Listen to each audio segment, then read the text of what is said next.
It's time now for a look at this week's Caribbean Report. Let's send it on over to Keyshawn Haynes.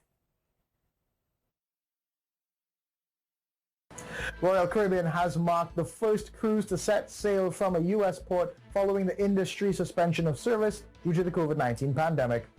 The company commemorated the important milestone on its journey to resume operations with its state-of-the-art luxury ship Celebrity Edge, which recently set sail to Mexico and the Bahamas. Royal Caribbean Group's health and safety standards are the culmination of more than a year of work done to prioritize the health and safety of guests, crew, and the communities it visits. The U.S. Virgin Islands is reporting a successful outcome to the Roots America's Air Service Development meeting, which took place last week in Orlando. Joseph BOSCHULTE, the USVI Tourism's commissioner, offered an update at the end of the conference, which was critical in stimulating the recovery of the airline industry. The commissioner expressed pleasure with the abundance of service coming into the territory and expressed optimism about the future. We've had the opportunity to speak to several of our airline partners, as well as prospective airlines to come to the territory, both St. Croix and St. Thomas. I'm pleased to report back that our conversations are very well received. I think we are moving in the right direction. Conversations are, for us as a destination, immediate follow-up to continue to push to close some of these potential flights coming in.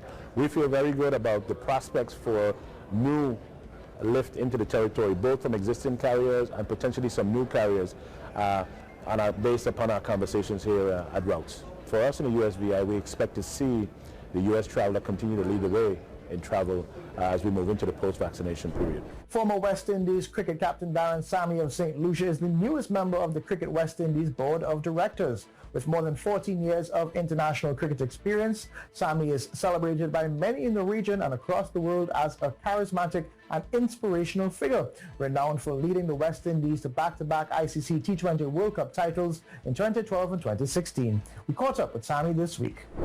I've always aimed to give back, you know, whether it be here in St. Lucia or to cricket on the whole, you know, being a leader in most teams that I've played. I've always tried to pass on the knowledge in that way.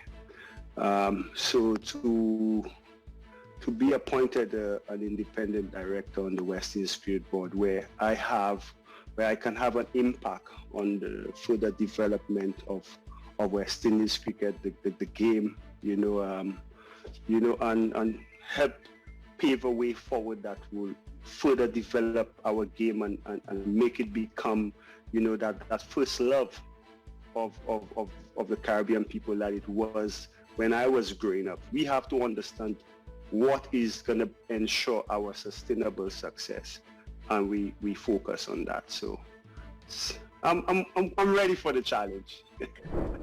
SAMMY is one of 3 appointments of the independent directors approved at the recent CWI Board of Directors meeting to serve for the next 2 years. He joins Trinidadian attorney Mrs. Deborah Koyat Patton and Jamaican surgeon and university administrator Ms. Akshay Mansingh, who were both recently reappointed to serve a second term.